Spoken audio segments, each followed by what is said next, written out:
The very beginning of the Resistance franchise, when we originally were coming up with the ideas, we said, a lot of us said, we got to have big enemies in this game. And with the Resistance Fall of Man, we weren't quite ready to do the big, 100+ foot tall enemies. But with Resistance 2, having already gotten Ratchet and Clank Future done and improved the technology, we had the opportunity to introduce some big enemies to the Resistance franchise. We've definitely focused on the weapons once again in terms of making them very different for Resistance 2.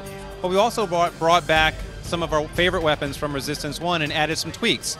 For example, the Bullseye is very different. It's got some cool new functionality in terms of being able to tag somebody and actually see them behind cover. It's a huge help. The Augur's got some improved functionality. But one of my favorites is the Splicer.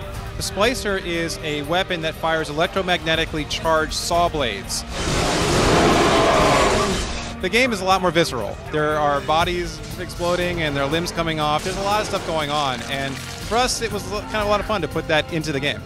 On Resistance Fall of Man, we got a lot of questions about why we didn't include online co-op in the game, and we took those to heart. We realized that people really wanted to see that. So we knew from the very beginning that we were going to do online co-op, but what we didn't know was how far we would take it. So we started throwing ideas out, and eventually we decided, okay, screw it, we're going to take the bar a lot further than people expect and do 8-player online co-op.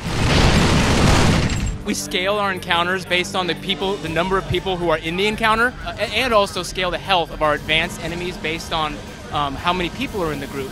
So you really can play as small as 2 people. It's much more strategic at that point because it's 2 versus these very large adversaries and these very large scale encounters. But at the same time, it is doable. It just takes a lot more strategy and a lot more patience. It's key for our replayability and also to promote teamwork organically to have 3 very distinct classes.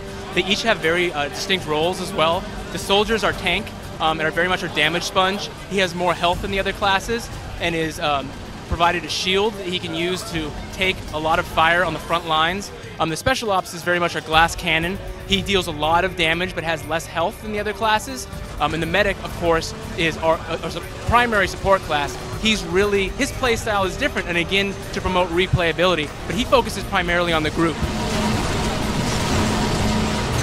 Well, the 60-player multiplayer was a challenge for us, again, on the design side, because we knew that if we were to move the numbers up that high, we would be dealing with unmitigated chaos. So we took a step back and we asked ourselves, what can we do to create order out of this chaos? What can we do to have massive battles, more intimacy? So we split the 60 players into squads of 5, and again, that just gets you kind of working together a little bit better.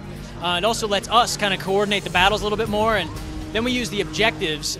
We assign one squad an objective, well, a couple of squads sometimes to get the battle ramped up, but we assign you an objective to basically get your whole squad, get their guns pointed in the same direction, get them kind of moving in the same direction.